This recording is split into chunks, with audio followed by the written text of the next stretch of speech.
A gente faz o que quer, né? Ou pelo menos é quase. Eu, como escritor, e você, como escritor também, faz o que quer e escreve o que quer. E hoje tem uma frase em voga assim: medicina por amor, ou engenharia por amor, ou tal. E escritor por amor também. Mas será que é assim sempre, né? Eu acho que é quase. Pensa comigo assim: uma cozinheira que gosta de ser elogiada por fazer pratos gostosos e ela faz uma excelente paella, por exemplo. Todo mundo gosta muito da paella dela. E apesar dela saber outros pratos e ela ter conhecimento técnico para desenvolver outros pratos, ela sabe que sempre que ela fizer a paella dela, ela vai ser muito bem elogiada, né? Você acha que tem uma tendência dessa cozinheira escolher fazer mais vezes a sua paella? Eu acho que sim. Eu acho que sim. Porque a cozinheira gosta de elogios e nós também gostamos. E quando nós escrevemos aquilo que escrevemos bem e que aquelas pessoas ao nosso redor que nos leem passam sempre a nos elogiar por aquelas características, a gente geralmente acaba criando um vício para andar naquela mesma direção, né? Agora pensa comigo assim, a boa cozinheira ela faz o que quer ou ela faz aquilo que os seus consumidores gostam de comer? Então, vamos pensar um pouquinho nisso agora. A gente escreve o que quer em tese a gente escreve o que quer. Só que sempre há um público. E o público decide o que quer comer. O público decide o que quer ler. O autor que escreve só o que quer limita o seu alcance num nicho muito específico. Se eu sempre preparar a minha paella, quem come a minha paella hoje pode voltar e comê-la amanhã, pode voltar e comê-la num terceiro dia, mas a partir daí ele já sabe o que esperar de mim. Sempre que ele ler o meu texto, ele vai encontrar a mesma paella. E aí eu quero dizer para você, nessa análise da cozinheira, você é um escritor ou você é um fazedor de paella? Entenda o que eu quero dizer. A boa cozinheira, ela é uma boa cozinheira, nesse caso, ou ela é uma fazedora de paella? Em que se ela arriscar outros pratos, ela já não vai saber o que fazer exatamente, né? Então pensa um pouquinho nisso. Quando a gente escreve só o que a gente quer, a gente limita para um específico número, e específico, eu digo bem criteriosamente específico, número de leitores ou de consumidores do nosso texto que gostam do nosso tipo de narrativa, do nosso tipo de ensejo, do nosso tipo de argumentação. E esse número de específico, ele também é muito restrito. Infelizmente, a gente não gosta de considerar as coisas nesse sentido, mas é o público quem manda. É o público quem manda. Tanto para fazedora de paella, porque quando o público parar de comer paella, ela vai ter que se virar com outra coisa. Ela vai ter que desenvolver outro prato, assim como nós. Quando as pessoas que nos leem já sabem muito o que esperar de nós, já não há muita novidade. Nós temos que aprender a escrever outras coisas para que os nossos comedores de paeja também se tornem comedores de cuscuz ou de curau ou de qualquer outra coisa que o sirvamos, mas não dá para nós nos apegarmos orgulhosamente ao nosso modo de escrever e nos definirmos como escritores quando nós somos simplesmente fazedores de paeja. O meu texto pode ser maravilhoso, mas se o assunto ou a argumentação, ou o viés, se eu sou, por exemplo, um escritor de romance, o viés para o qual eu levo o meu romance, ele não estiver dentro do interesse geral, dificilmente o meu livro vai romper a barreira e conquistar um público que não se interessa por aquilo que eu escrevo. Eu vejo hoje, aqui entre os meus pares, uma dificuldade enorme de desenvolver textos diferentes daquele a qual ele está habituado. E também uma dificuldade enorme em se permitir o desafio. Agora é importante considerar, no meu ponto de vista, é impossível ser um bom escritor se não for um bom leitor. Não há meio disso. E aquele que não é um bom leitor se torna então restrito a uma mensagem só que lhe é a particular, restrito a um tipo de argumentação só que lhe é o particular ou o comum. E eu acho uma coisa interessantíssima e também desastrosa. Como que pode um leitor de romances não ler filosofia? Como pode um escritor de contos não ler até as páginas policiais? Como pode? Como pode? Como pode, então, um jornalista que não se permite ler outras coisas? É muito importante que o escritor tenha um arsenal vasto em sua mão. Por isso que ele deve sempre consumir poesia, filosofia, história, livros de paleontologia, de análises históricas, análises geográficas, estar por dentro do que está acontecendo no mercado financeiro, no mercado político também, por que não dizer assim, também no comércio exterior, o que é que se vende mais, o que é que se compra mais, quais são as pesquisas mais feitas, quais são os objetos mais comprados, quais são os livros mais vendidos. Não, se eu não estou por dentro disso, a hora que eu vou desenvolver um texto, eu vou desenvolver dentro da minha limitação particular. Sempre seremos limitados, mas quando eu não expando o meu olhar de conhecimento para as áreas que não são propriamente a minha preferência de escrita, eu vou estar fechando demais o meu leque. E eu terei muita dificuldade em abordar algo que seja diferente da minha rotina. Isso vai empobrecer ferozmente a qualidade do meu texto. Então, expandir as características de comunicação na escrita fará de nós escritores muito mais capacitados a encontrar meios para comunicar às pessoas em caminhos diferentes. É interessante que o meu leitor se sinta tocado em caminhos diferentes durante a leitura. Porque se eu só tiver um ápice durante o meu livro, ele será insosso na sua maioria. Se eu só tiver... Perdão.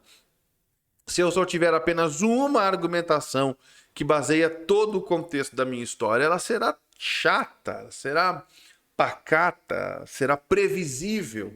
E eu tenho listo uma quantidade grande de textos e de livros ultimamente que é absolutamente previsível. Por quê? Porque não há arsenal. Não há ingredientes mentais. Não há receitas de outros chefes povoando o meu pensamento ao passo de que eu vá desenvolver a minha própria, sem referências, sem ilações. Um escritor sem referências é limitadíssimo e vai escrever a mesma coisa do mesmo jeito o tempo todo. Agora, o que acontece no nosso meio, que eu vejo de um modo bem comum, é como se tem preguiça de assumir ou medo de assumir um público-alvo. A maioria de nós diz a mesma coisa. O meu livro serve para todo mundo. Não serve. O meu livro serve para crianças de 10 a 60 a 90 anos. Já vi muito disso em briefing. E isso é verdade. Não, isso é mentira.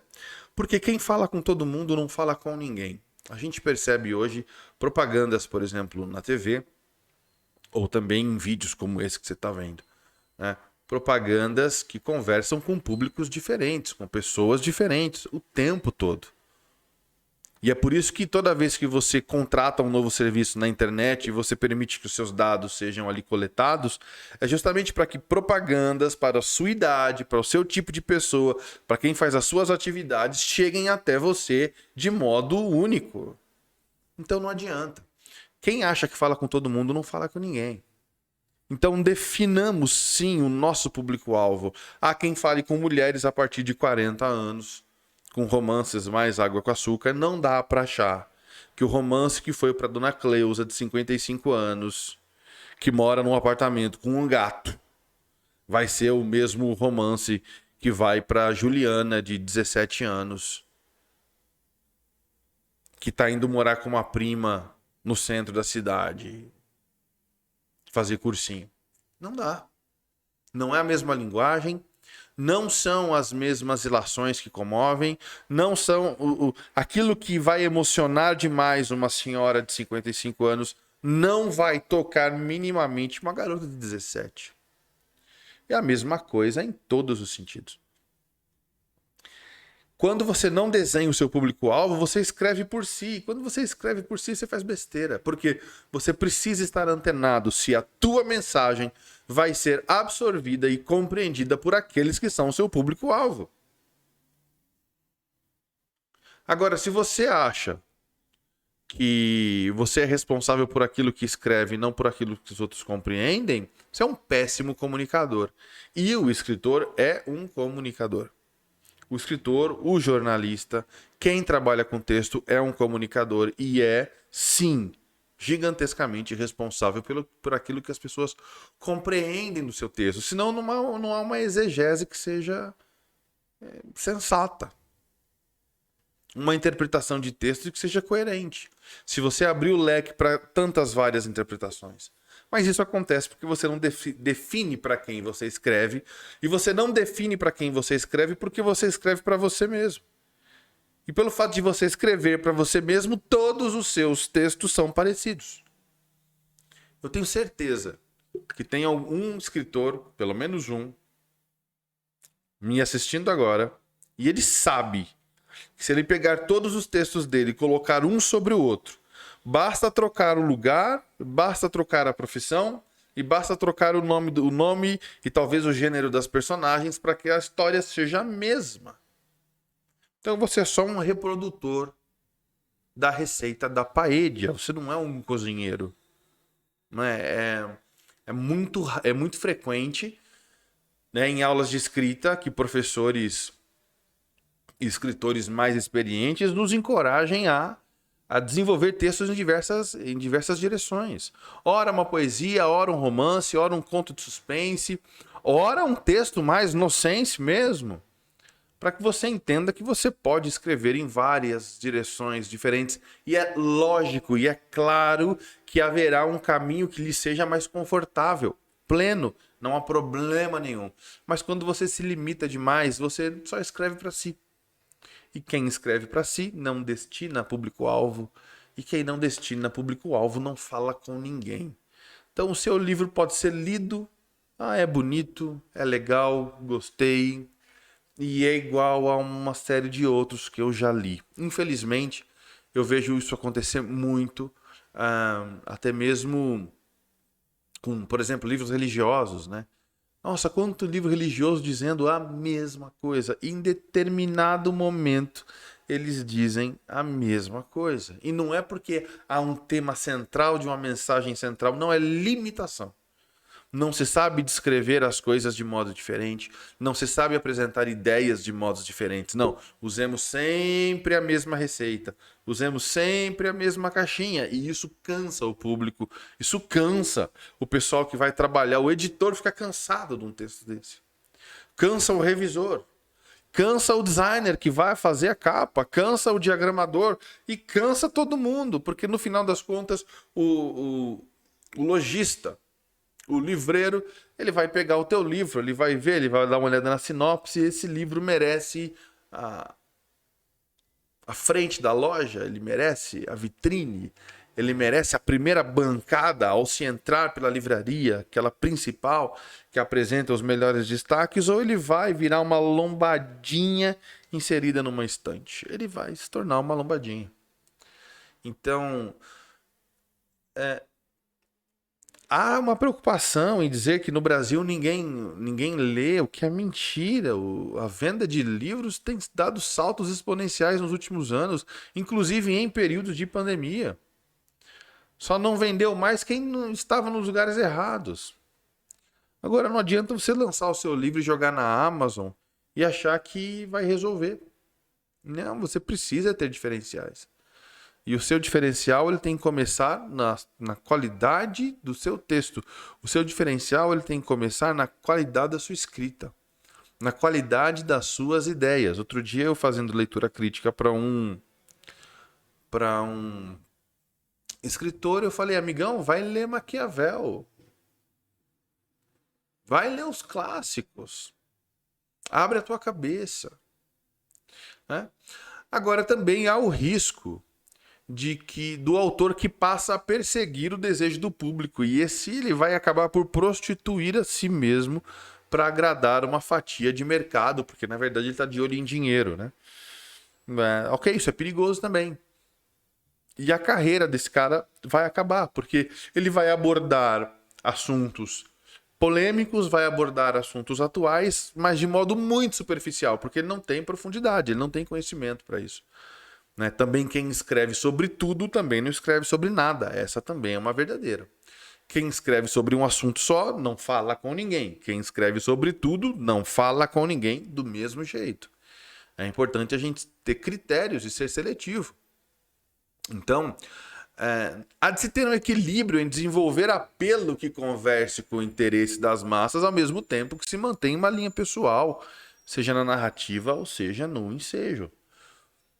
Então, eu acho que escrever é reescrever e tornar a escrever e submeter o texto à análise de pessoas sérias que não estejam nem aí com seus sentimentos, mas que estejam muito interessadas na qualidade daquilo que você escreve para que essas pessoas te digam que aquilo que você está compondo não é suficiente, para que você melhore. Um livro postado sob aplausos, ele já acredito que está fadado a um fracasso já, né? Mas um livro postado sob críticas e críticas e críticas, talvez ele tenha mais valia. Agora é diferente quando alguém te diz, por favor, não escreva isso, é ruim demais. E eu quero ser muito honesto com você para encerrar esse vídeo mal-humorado, esse vídeo praticamente eclesiástico de alguém que só aponta os problemas de uma existência enquanto escritor. Mas o que eu queria te apontar é o seguinte: ninguém mesmo quer saber sobre a sua vida, tá? Então, antes de você gastar o seu tempo escrevendo uma biografia e você vai investir tempo e dinheiro para publicar a sua biografia, saiba que ninguém tá nem aí. As pessoas que você mais amam vão receber o seu livro de presente, porque elas não vão comprar, porque elas não veem valor nisso. Elas não vão ler. Algumas não vão ler e vão dizer para você que leu. Outras não vão ler e vão dizer para você que, olha, eu estou esperando um momento mais tranquilo para eu pegar e desfrutar disso. Outras vão ler a contragosto mesmo. Mas de verdade, a menos que você seja realmente muito relevante no ambiente onde você está, ok? Um líder de comunidade, uma pessoa muito famosa e muito desejada de se fazer conhecer, a sua biografia vai ser só algo que você vai escrever para você. Você vai realizar o seu ego e não vai sair para lugar algum. Eu vejo editoras publicando biografias de vultos famosos e esses livros ficando parados. Não é nem parados nas livrarias, eles ficam parados nas expedições das próprias editoras, porque ninguém se interessa. Esse é um erro muito comum no meio religioso. Ninguém tá nem aí, brother. Ninguém tá nem aí. Tá? Então, se você quer escrever, escreva sobre ideias, mas leia muito antes. Mas se você for escrever sobre a sua vida, infelizmente, Verifique se você é relevante o suficiente para a sociedade. Senão, não adianta. Você pode ter uma mensagem maravilhosa, né? Sabe? Se torne um palestrante, se torne um pregador, de repente. Se torne um coach, de repente. Tenha seguidores, né? Não seguidores de Instagram, mas pessoas que realmente seguem os seus conselhos, né? E aí sim, talvez a sua biografia faça algum sentido. No mais, do contrário, você vai gastar tempo, dinheiro e isso não vai sair. Eu falo isso porque eu, como designer, por exemplo, editorial, como editor, trabalhei já em uma série de livros em que muitas vezes eu alertei o editor, a editora e até o autor, olha, esse livro não tem saída, não adianta. A gente está investindo tempo e dinheiro em algo que não vai prosperar, né? E eu pareço um profeta do caos e do óbvio, porque é óbvio, tá? Então, eu quero realmente desencorajar você a escrever sua biografia, porque ninguém tá nem aí, de verdade.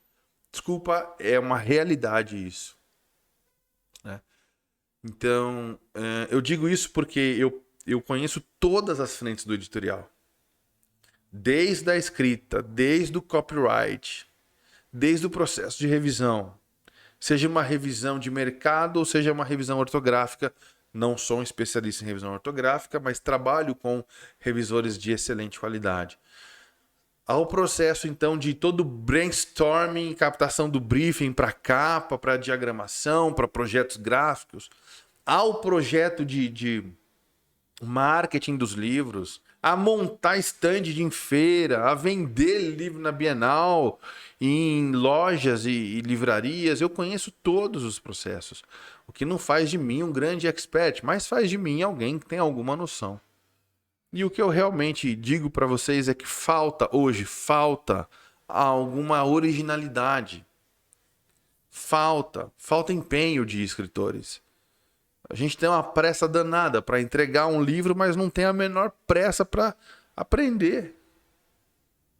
A gente simplesmente quer escrever o que deu na nossa cabeça.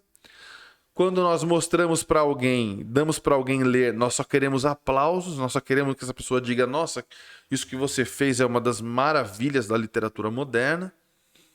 Quando não vai ser mesmo. E aí nós temos premiações no Brasil que são políticas compráveis para estímulo, elas não são nem não tem nem parâmetros na realidade dos fatos mesmo.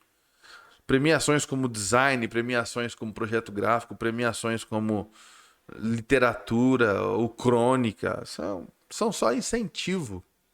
Porque a análise é feita assim, vamos fazer para incentivar. Não quer dizer que nós realmente temos um material polido e brilhante para expor e para premiar. Não temos. O Brasil tem excelentes escritores que não estão no mainstream, né?